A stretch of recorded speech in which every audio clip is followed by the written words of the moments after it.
You're listening to the Paul Higgins Show, the place for ambitious tech consultants with purpose. After 18 years as a global sales leader and having a successful tech consulting exit, I'm sharing what's working now to transform emerging tech consultants worldwide into trusted consultants that attract the best clients and deliver measurable results. When you're ready to level up your clarity, results, and freedom, begin with the free Tech Consulting Blueprint available at techconsultantsblueprint.com. As your clients get a sniffle, you get a cold. Their clients are getting less work and, like most things, it flows down to you. You see your revenue starting to decline and you start adding activities to make up the difference.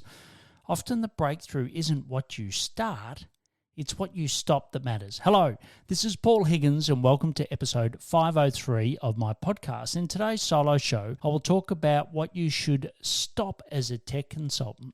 So, let's dive in. When I worked at Coca-Cola, the panic button would hit when you realize you were behind your targets. Typically, budgets were already well and truly gone by then. I don't even know why we used to do budgeting, but anyway, get some people employed. But there were emergency meetings called for a raft of new initiatives, and you had to have, your laundry list of stuff. And I was the lone voice in the corner saying, hang on, what was wrong with the plans we just decided a couple of months ago? Why don't we just do those, but do them better? Of course, that was the right thought, but politically it was the wrong thing to say. We would work ourselves into a frenzy and waste time. The reps would be thrown into absolute chaos. It's like, hang on, we were going down this path and now we're in this one, and our customers would simply laugh and say, here we go again. It's the crazy world of Coca-Cola where we've already got good plans and then they want to reinvent the wheel. Did this ever happen to you in corporate life? And if you're still there, I feel sorry for you if it is now. I am all about hitting my numbers. Don't get that wrong. I'm all about helping you hit your numbers. But more action isn't always the answer. Often the answer is what you should stop. Let me give you an example that inspired me to do this podcast. I have a client called Jane. It's not her real name, but it's a real situation. Her largest client gave a notice and she was in a panic. And to be honest, so was I. We had been working on bringing on new clients to de-risk her from this situation. We knew it was inevitable, but we didn't think it was going to happen right now. And guess what? It was real now, right? So it really made us want to work even harder. So Jane is a podcast listener like you, and she loves to listen and implement, which is a brilliant skill. And that's her strength. She loves to listen to things and implement, but a strength overplayed is often a weakness. And sometimes it's not good to just go and implement straight away. Why? Because Jane has a tiny team, or a small team. Right? Let's say a modest team. That's probably a better word. And a family, right?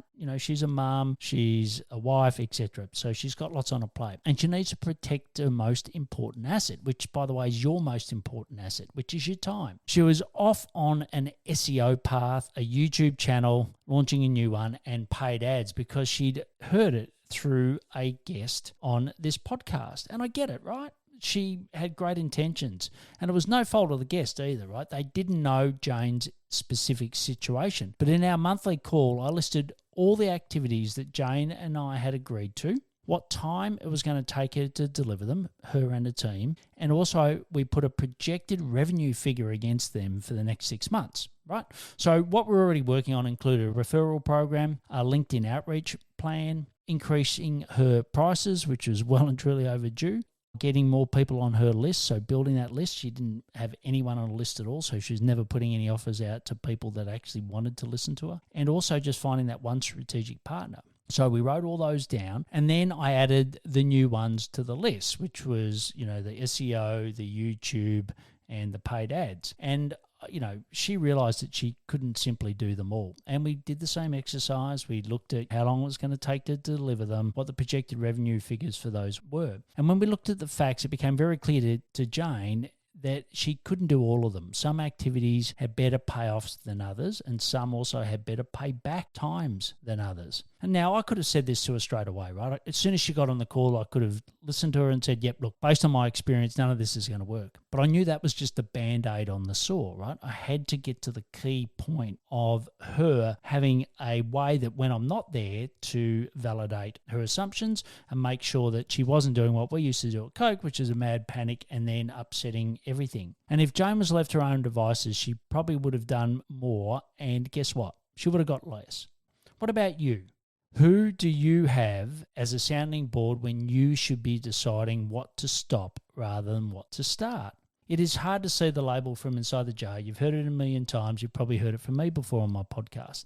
And it helps to have someone with domain experience to work it out. And unfortunately, there's a lot of people. I was talking to a guy and we were laughing about the fact that, someone might talk about SEO and might talk about a particular activity, and it's put in a reference to do with their industries they've been in, right? But let's face it, tech consulting is different. And what you need is someone with domain experience to actually guide you through that. It just saves you a hell of a lot of time. And in Jane's case, we doubled down on referrals and outreach and brought activities forward by me tapping into my resources so she didn't have to reinvent the wheel. So we still had a rocket under us. We had to get the revenue back that this major client was now vacating. But we did it in a very planned and methodical way. And the bottom line is, it isn't what you start that it's most important. It's what you stop that matters, right?